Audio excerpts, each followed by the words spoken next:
Alright traders, let's do a quick trade recap on this Monday's good setup. This is one of those trades that looked picture perfect according to my model, but still ended in a loss.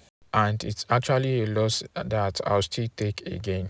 Let's break it down step by step, starting from the top. First thing first, we always want to check the economic calendar before touching the charts. And for Monday, there were no high impact red folder events in the New York section. And that means I'm not expecting heavy news driven volatility. So I'll be expecting just a clean technical driven section. Now onto the daily chart.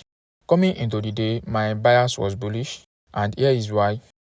If we look at Friday's daily candle, although it closed as an indecisive candle, we can see its swing high is basically a failure swing compared to a high to the left, making it a close proximity high. So that tells me there is liquidity sitting above Friday's high and potentially this previous old high to the left. And also, the previous day's equilibrium is sitting just below, which could act as a possible launch pad for a move higher. So basically, I'm anticipating today's candle to open, form a low at the equilibrium of previous day's range and trade higher. So having that bullish bias in mind, from there I dropped to the 1 hour chart to confirm the intraday narrative.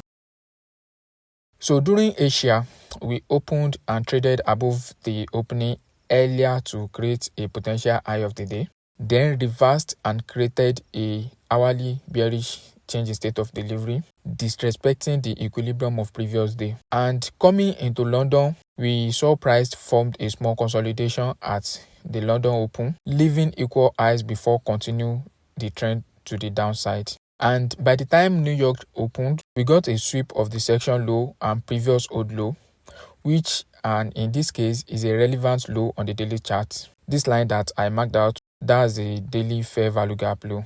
We took out the liquidity, then followed with a candle closing back inside the range. That close back in instantly marks this as my protected low, which I'm expecting to hold as price pushes higher.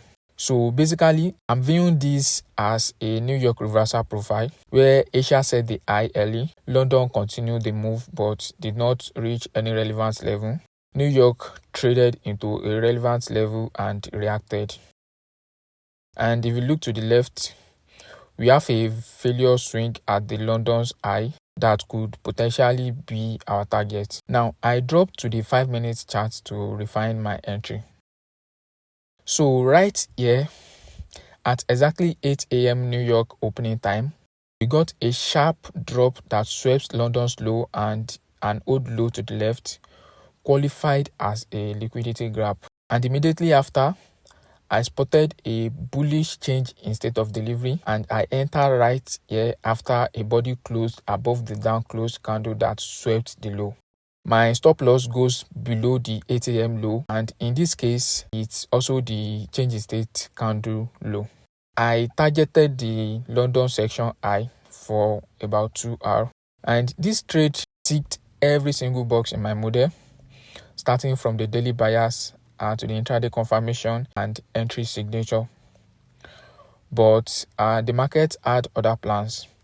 Price failed to continue higher, rolled over and stopped me out, making me lose a total of negative 0.5% across all my funded accounts. However, it's not always going to play out exactly how we want it, and that's why risk management is there to prevent us from losing more than we can control. And this is a trade I'll take again tomorrow because it fits my model perfectly. And in trading, it's all about consistency of process, not perfection of outcome. So here's a quick rundown of this trade again. We built a framework for a bullish continuation day, but in this case, we got a bearish close. On the intraday profile, we anticipated a New York reversal profile after taking out a relevant low and creating a reaction. And on our entry time frame, we had a 5-minute stop hunt plus change in state of delivery, aligning in the direction of the anticipated move, but it failed and stopped us out. My lesson learned from this trade is that the Asia and London sessions had already over exhausted, and according to how today's candle opens, it does not support a open low high close candle. And if at all I was to take a bullish position in this scenario, I should have waited for the intraday time frame to at least align fully in the direction of my anticipated move. So that will be all for this one. If you found this breakdown useful and want to see more trades where I apply my model in real time, make sure you hit the subscribe button, drop a like and comment recap so I know you want more of this. And if you have any question, feel free to drop them in the comment section as well. I will try as much as possible to get back to you, and you can also ask in my free Telegram channel. I'll leave the link in the description. So see you in the next one. Peace and love.